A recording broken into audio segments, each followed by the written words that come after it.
Le agradecemos a Fernando Vilela por esta apertura y también al diputado Eduardo Amadeo y al rabino Sergio Bergman por su presencia aquí en la apertura. Y a continuación, el propio Fernando Vilela va a presentar el tema justamente que nos convoca en este simposio, Impacto de las Américas y la bioeconomía en el desarrollo regional. Les recuerdo que Fernando Vilela fue decano de la Facultad de Agronomía de la Universidad de Buenos Aires entre 1998 y 2006. Es actualmente asesor del ministro de Agroindustria de la provincia de Buenos Aires, Leonardo Sarquís. Es miembro consultor del Consejo Argentino para las Relaciones Internacionales, el CARI. Es presidente del Consejo Profesional de Ingeniería Agronómica, columnista del programa Mitre y el Campo de Radio Mitre de Buenos Aires, y miembro de las comisiones directivas de Maizar, la Asociación del Maíz y Sorgo Argentino, y de Solidagro. Queda con ustedes el ingeniero Fernando Vilela y la presentación de Impacto de las Américas y la bioeconomía en el desarrollo regional. Adelante, gracias. Bueno, para comenzar esta conversación, lo que pensé es en rescatar de el primer simposio que hicimos allá en el 2014, ¿qué estábamos diciendo? Para ver que sobre esa base hay muchas cosas que siguen iguales, pero hay otras que hay que reformular, que a lo largo de la conversación los voy a ir marcando. Así que por favor, vemos el video que habíamos hecho, son 4 minutos que nos plantean qué estábamos pensando en 2014.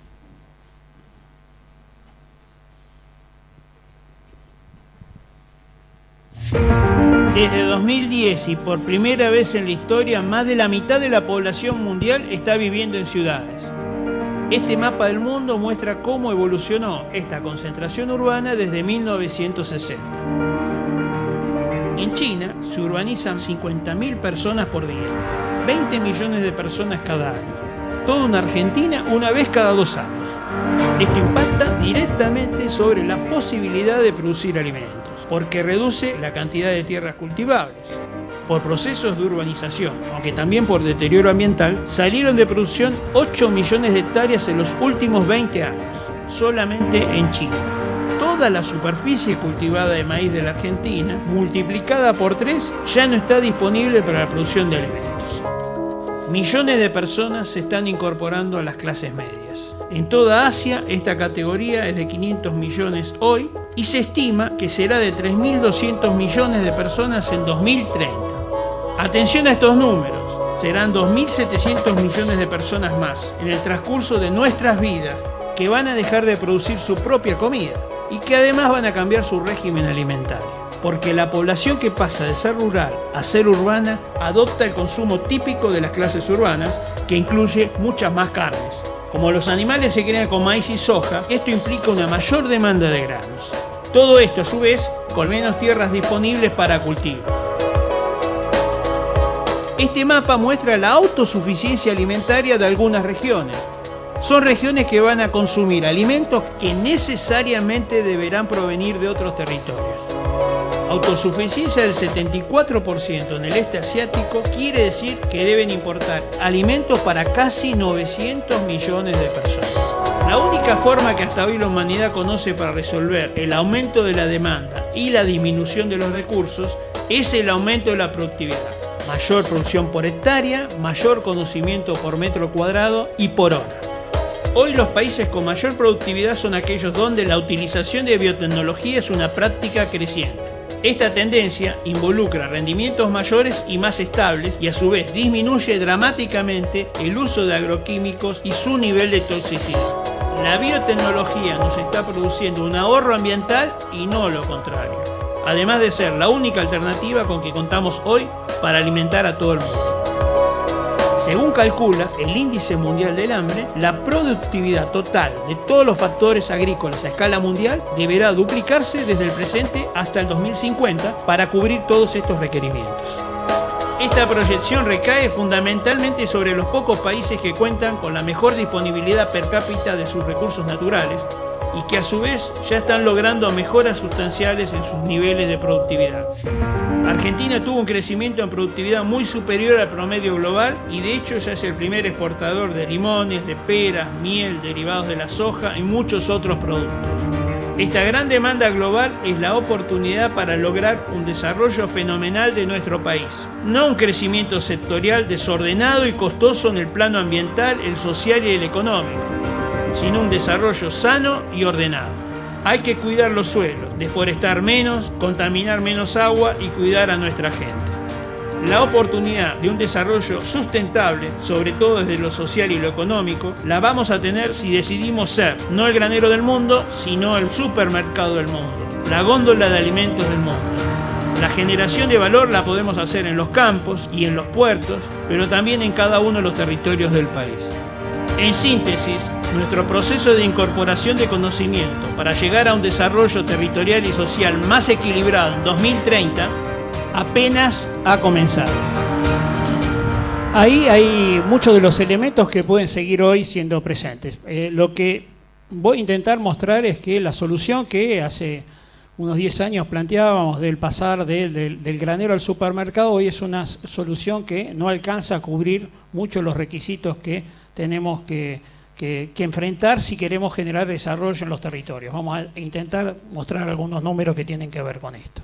En principio está muy claro que estamos viviendo un momento de cambios muy fuertes, exponenciales, disruptivos, que atraviesan distintas cuestiones que van desde lo social, ambiental, económico, el cambio en el mundo del trabajo, los requerimientos de la productividad, las formas de acceso y el acceso a los alimentos, el conjunto de cómo relacionarnos, cuáles son los canales comerciales, etcétera. Todo esto está en cuestión y está siendo revisado fuertemente en el día a día. Algunos de estos elementos vamos a estar mirando. Entre las cosas estructurales que vienen ocurriendo, hay que tener muy claro que desde el punto de vista social, los cambios del último siglo y medio han sido extremadamente importantes. Cuando la nación hacía hacia el Congreso de Tucumán, el 95% de la población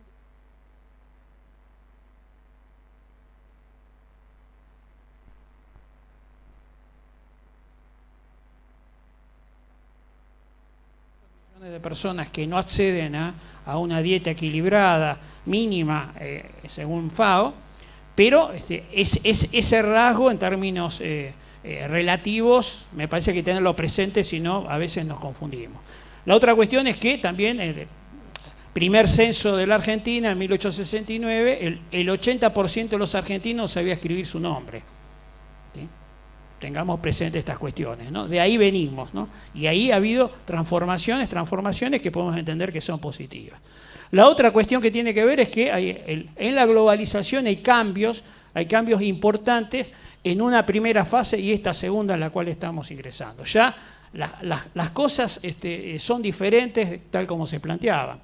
Ahí planteamos algunos, como los flujos de bienes, que eran bienes físicos, hoy son intangibles, son datos, son servicios, lo que fluye y que importa. En este sentido han cambiado fuertemente temas como las cadenas de abastecimiento, la monetización de las operaciones, temas que tienen que ver con las transformaciones tecnológicas que exclusivamente se generaban en el mundo desarrollado. Bueno, muchos de estos elementos están cambiando y están cambiando en una velocidad muy importante que vamos a vivir en los próximos años. Un rasgo relevante desde lo que nos importa más específicamente tiene que ver con, en estas transformaciones, qué pasa con el consumidor, qué está buscando el nuevo consumidor global en estos tiempos a diferencia de los anteriores.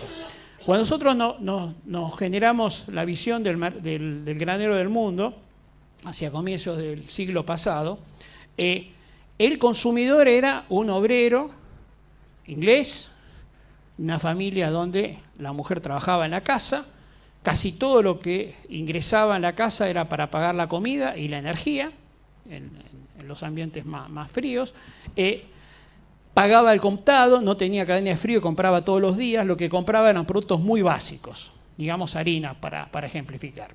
Requisitos de calidad inexistentes, trazabilidad, por supuesto que ni hablar. El lugar de compra era el lugar de cercanía, la feria, el almacén, etc. Posteriormente, después de la Segunda Guerra Mundial, ya con la mujer incorporada a la educación y al trabajo, al mundo del trabajo, esas relaciones cambian. Ya lo que era una familia con muchos hijos pasa a ser una familia con a lo sumo 2. La compra que era diaria deja de ser así, es en el supermercado, cada 15 mensualmente, tiene cadena de frío porque tiene una heladera, paga con tarjeta de crédito. La proporción de sus ingresos que invierte en alimentación baja sustancialmente, el nivel de información del grupo es mucho mayor. Todo esto hace un cambio importante que hoy ya es perimido. Digamos, si nosotros vamos a mirar quiénes son las clases medias globales que nos van a comprar nuestros productos que pretendemos vender con valor agregado, ya el grupo familiar es mucho más reducido. Es el individuo, una pareja o eventualmente un hijo, en el mejor de los casos. Las viviendas en China hoy, la clase media más grande del mundo, acá tenemos a Jorge que nos va a ilustrar sobre algún aspecto de esto, se construyen sin cocina. ¿Sí? Los nuevos departamentos de los jóvenes no tienen cocina y se ve con malos ojos el que la tiene. Digamos, es como que no sos de las clases acomodadas, ¿no es cierto? Esto está acoplado con que el alimento se compra ya elaborado afuera del hogar. Simplemente o se calienta, se le agrega agua o se come afuera, digamos. Y eso cambia entonces la dimensión. Lo que era la harina para el granero del mundo, que fue quizás el fideo elaborado, la salsa y el queso rallado del supermercado después de la Segunda Guerra, hoy pasa a ser ya todo eso junto, elaborado, listo para comer. En porción chica, porque el grupo familiar es chico. ¿Sí? Se compra por internet y se paga con dinero electrónico. Este es el formato del chip del que no se va a comprar. Si no tenemos claro esto, quizás erremos el foco y hacia dónde nos vamos conduciendo. El mundo del trabajo obviamente se está transformando, esto es muy fuerte y es muy evidente en todos los casos. Hay temas que tienen que ver con las magnitudes de los productos brutos internos. Digamos, si nosotros miramos los últimos 200 años, a partir de la revolución industrial, que es a fines del siglo XVIII, comienza un aumento muy fuerte de productividad de Europa y posteriormente los Estados Unidos a partir de incorporar conocimiento y ciencia en la producción. Eso genera un aumento muy fuerte del PBI per cápita de cada uno de esas personas y hace que esas comunidades durante este tiempo hayan tenido en torno del 50% del PBI global, ¿no? Estados Unidos más Europa. Primero Inglaterra, después la suma de los dos. Esto está desapareciendo. Cuando yo digo que vuelve la normalidad histórica es que en los últimos 20 siglos, en 18, Asia fue más del 60% del PBI global. Y esto tenía que ver con que la productividad era muy baja en todos los lugares, la densidad poblacional hacía la diferencia. En Europa la transformación tecnológica generó una mayor productividad per cápita, pero esa productividad hoy se está trasladando a Asia, con lo cual esa densidad poblacional más productividad está generando esta transformación, esta vuelta a la normalidad histórica en términos económicos. Si miramos un evento importantísimo que fue el Congreso del Partido Comunista Chino del año pasado, en la cual se fijan algunas estrategias que tienen impacto directo sobre estas cuestiones que hablamos. Cuando ellos están planteando que van a ser líderes de un mundo globalizado con libre comercio, o que al 2035 todos los chinos van a ser clase media, esa transformación de los que falta llegar a la clase media, para que llegue en tiempo, es una aceleración sobre esos 20 millones que veíamos en el video. Estamos hablando de más de 30 millones por año que debieran transformarse para poder cumplir ese objetivo. Y hasta ahora los objetivos que se plantea el partido lo ha podido realizar, con lo cual la intensidad de la demanda de productos de base agropecuaria va a crecer en forma sustantiva. Especialmente porque eso está acompañado con el resto de los países de la región. Si nosotros recién mirábamos en el video que El este de Asia va a tener solo una autosuficiencia del 74%, a pesar de que la tasa de crecimiento es muy alta, o el sur y sudeste de Asia del 82%. Cuando llevamos al 100, eso significa que va a haber 900 millones de personas que solo van a comer si viene comida de otro lugar. Su autosuficiencia no alcanza y esos otros lugares son muy limitados. Solo el 10% de la población del mundo vive en países con excedentes relevantes de alimentos, ¿sí? Están en Estados Unidos, Canadá, Australia, Nueva Zelanda, la zona de Ucrania, Rusia y el Mercosur original, Brasil, Argentina, Paraguay y Uruguay. Podemos visualizar cuál es su relevancia de estos países. Esos 4 países del VAPU son el 3,55% de la población mundial. Sin embargo, exportan el 39% de todo el maíz del mercado mundial. Ese 3,55 exporta el 65% de toda la soja, estos dos son los elementos básicos para producir carnes. Todas las carnes son un alimento balanceado de 2 partes de maíz y 1 parte de soja, más o menos, ¿sí? Pero además en carne vacuna es el 21% del mercado, en cerdo el 12% y en pollo el 28%. O sea, hay una presencia muy relevante no solamente en los insumos, sino en la agregación de valor. Distinto de acuerdo a los países en ese mix, ¿no es cierto? Porque, por ejemplo, si nosotros analizamos la última temporada de maíz, esta enorme cosecha de Argentina, que es muy buen clima, pero también mucha tecnología puesta, ¿no? Inversión en tecnología, si no, no se hubiera expresado de esta manera. Hace que vayamos a una cosecha en torno de los 50 millones, de los cuales 30 se van a exportar. Eso es el 19% del mercado mundial de maíz. Entre esos 3 actores, Brasil, Argentina y Estados Unidos, son el 76% de todo el maíz que se exporta. Ahora, la diferencia entre ellos es que Argentina exporta más del 60% como grano, mientras que Brasil el 30% y los Estados Unidos solo el 17%. Porque los elaboran internamente, los transforman en etanol, los transforman en proteína, los transforman en distintos tipos de productos que me parece que, bueno, es un tema para tener alerta y tenerlo presente. Ahora, además, nosotros exportamos grano, decía, pero fíjense a dónde estamos exportando. O sea, el 60% del maíz de la temporada pasada fue a Vietnam, Argelia, Egipto y Malasia. Ese nuevo mundo que se está transformando está siendo reflejado en algunos de estos datos, después les voy a mostrar más, de nuestras exportaciones, ¿sí? No son actores que hubiéramos tenido presentes hace muy pocos años atrás, ¿eh? Y marcan esas transformaciones que estoy mencionando.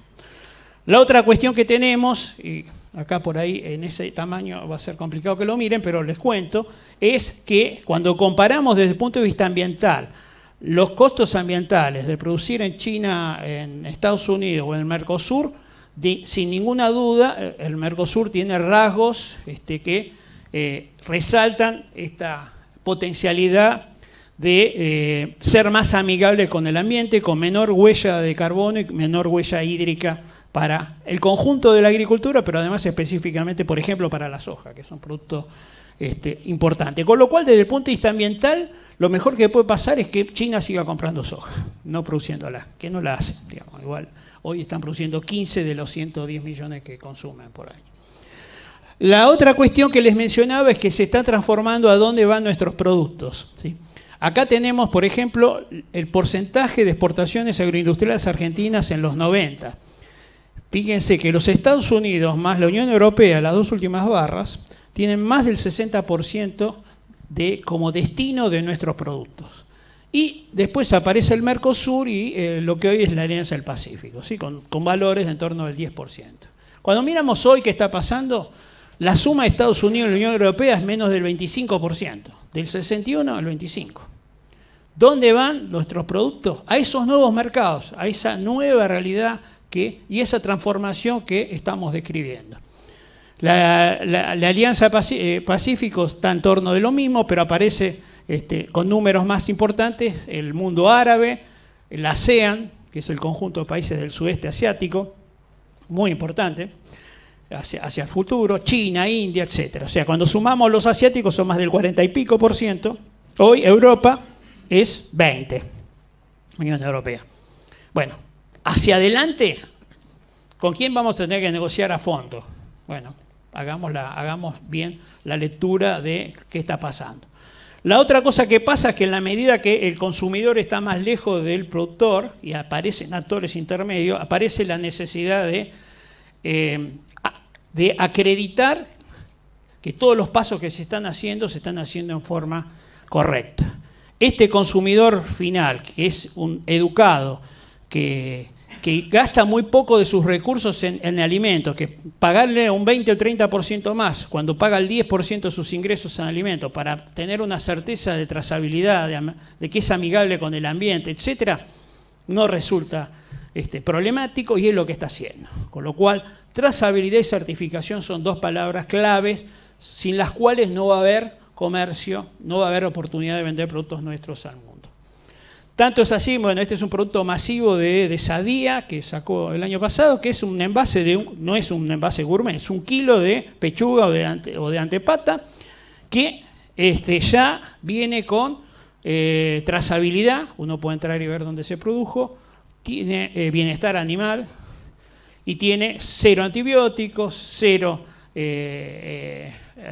promotor de crecimiento, etc. Bueno, mañana vamos a escucharlo a Roberto Gersetti, que nos va a contar la experiencia en carne vacuna en Argentina, lo único parecido que hay en este sentido. Este es el mundo que viene y también la forma de compra cambió, digamos, la forma es por internet. Y para ejemplificarlo uso el Día del Soltero de China, ¿no? Que es el 11 de noviembre, 1-1-1-1, todos solos, es una feria que nació en las universidades hace unos años, la toma Alibaba y lo promueve. Bueno, ¿qué mueve esto? El año pasado movió 30.000 millones de dólares, el anterior habían sido 25.000. ¿Sí? Para que tengan una idea, el Black Friday americano son 6.000 el año pasado. ¿Sí? 6.000, 30.000. ¿Sí? De eso estamos hablando. 90% de esto se vendió por internet y 90% lo vendió Alibaba. O sea que Alibaba el año pasado, el Día del Soltero, facturó igual que media Argentina durante todo el año pasado en exportación. Esto es lo que está pasando. ¿Sí? Lo interesante es que en 2017, del año pasado no tengo datos, a las 2 de la madrugada no había más langostino argentino en existencia, se había vendido todo, y a las 3 no había más vino Malbec. O sea, había productos argentinos elegidos, pero no hubo una logística que entendiera la necesidad de abastecer esto. Podía haberse vendido 12 veces más de uno, 8 veces más del otro, y eso que en esas horas no son las horas de mayor venta. ¿Sí? Entonces, esta es la caracterización del mundo que estamos viviendo, que en Internet sigue creciendo fuertemente. Carnes en China, brevemente, miren lo que pasó en todas las carnes, del 2000 hasta acá, creció el 40% el consumo global de carnes. Si nos circunscribimos a carnes vacunas, estas son las importaciones inexistentes hace 6 años. Hoy China, sumado el ingreso por China y por Hong Kong, es el primer comprador mundial de carnes. ¿Sí? Está en torno de el 1.700.000 toneladas, es 1 kilo y un poquito más por chino por año. O sea, 2 milanesas más que se coman, esto cambia sustantivamente, son 1.400 millones, ¿no? Esta es la cosa que tenemos que tener claro, ¿sí? Ahora, la otra cuestión es que miren los otros actores del mercado de carnes. Hasta hace 1 año y medio, 2, China un poco más, hace 4 o 5, China no estaba, Estados Unidos recién se abre este año, Japón se abrió el año pasado, Corea del Sur, si se abre Japón, se va a poder abrir. O sea, teníamos los mayores clientes del mundo medio desatendidos, por cuestiones que muchas tenían que ver con nosotros, no con ellos muchas veces, por temas sanitarios, etc. Y ese liderazgo de China, entonces, desde el 2016 es el primer comprador mundial. Y bueno, fíjense en la última columna los crecimientos, y los únicos que crecen en forma importante, relevante, son China, Hong Kong, un poquito Japón y los otros. ¿Sí? Los tradicionales, la Unión Europea, Estados Unidos, están creciendo vegetativo, muy poco. ¿Sí? Hay una reconfiguración en este mercado que le estoy mencionando. Y cuando miramos entre nuestros 3 países, ¿quién vende más? Ahí tenemos que Uruguay, a pesar de toda la expansión de nuestras exportaciones, sigue vendiéndole más carne vacuna a Uruguay que a Argentina, China. Ahí tenemos cosas para hacer. Lo otro que aparece es este tema de eso que está ahí, es una proteína industrializada, ¿sí? Industrializada desde el origen, no pasó por animal, digamos, es un cultivo de tejidos, ¿sí? Hacia adelante, ¿qué vemos como cosa? Y mi visión es que vamos a dos mercados muy distintos, un mercado de masivo, producido en laboratorio, proteína industrializada, de bajo valor, popular, y otro premium que tiene que ver con lo que hoy conocemos como carne, obtenido de un animal, pero que tiene requisitos de trazabilidad y certificación muy estrictos que van a tener que cubrir estos productos. Hoy Argentina no califica, ni es tan barato para ese mercado, ni tiene todas esas certificaciones, salvo casos muy particulares, pero que no son institucionalizados, con lo cual debemos tener muy claro este aspecto. Bueno, antes mencionaba qué actividades hay en todo el territorio y cómo una respuesta de la bioeconomía puede ser apta. Una bioeconomía que tiene algunos elementos centrales como el desarrollo territorial, el desafío geopolítico y el ordenamiento territorial.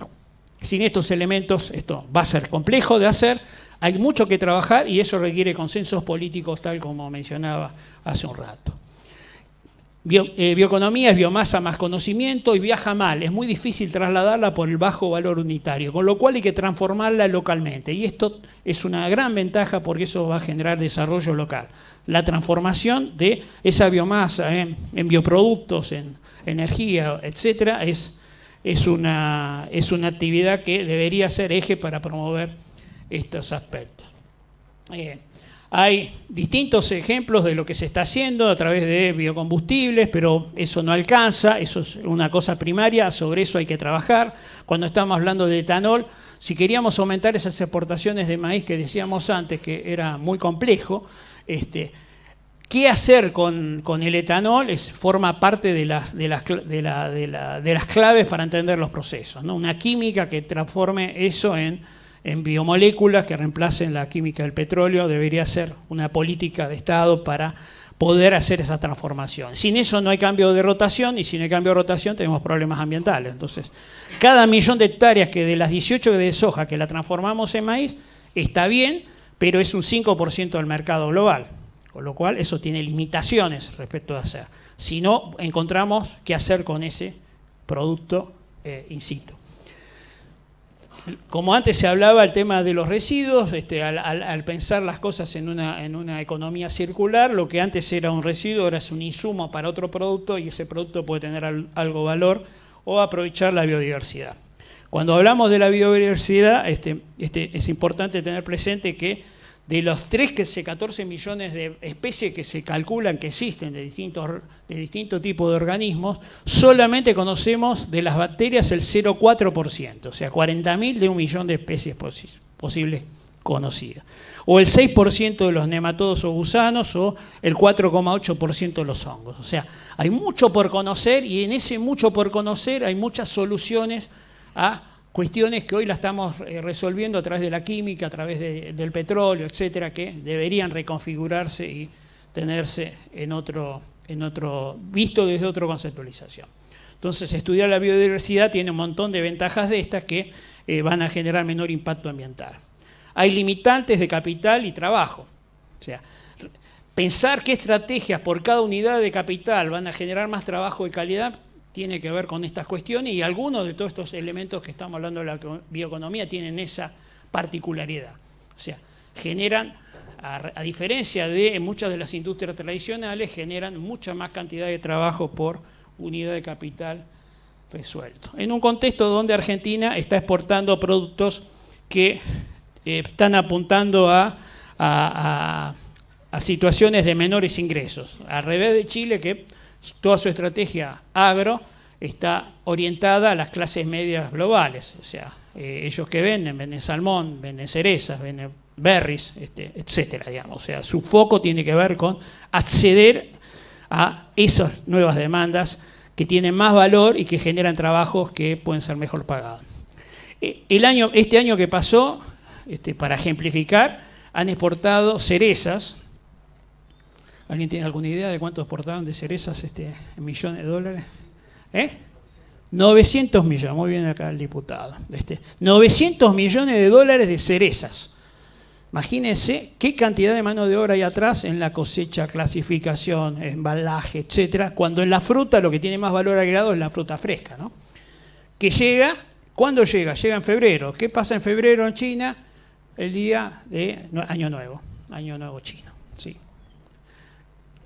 Bueno, Argentina por primera vez hizo una experiencia, abrió el mercado, 5 provincias que me parece meritorio, que tienen que ver con cereza, que son Mendoza, Neuquén, Río Negro, Chubut y Santa Cruz, se aliaron en una estrategia común y pudieron acceder a ese mercado. Pero pagan 15% de aranceles, los chilenos 0. ¿Sí? Los productores de arándano este año también pudieron acceder al mercado chino, 15% de aranceles, Perú y Chile 0. Digamos. El tema de los acuerdos, que antes se mencionaba, son sustantivos para poder efectivamente generar oportunidades. ¿Oportunidades que qué terminan? En trabajos en la Patagonia, por ejemplo, digo, en este caso en particular. Entonces, ¿cuál es la reconfiguración que hago sobre lo que decía hace 6 años de pasar del granero al supermercado? Es que nos parece que eso es escaso. Nosotros tenemos infraestructuras muy pobres, tenemos temas gremiales por resolver.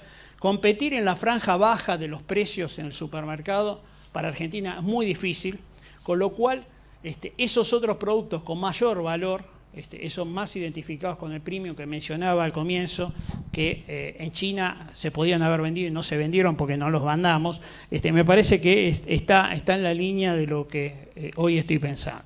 O sea, boutique de alimentos, bioenergía, biomoléculas, servicios, etcétera, me parece que son todas formas de transformar esa biomasa in situ.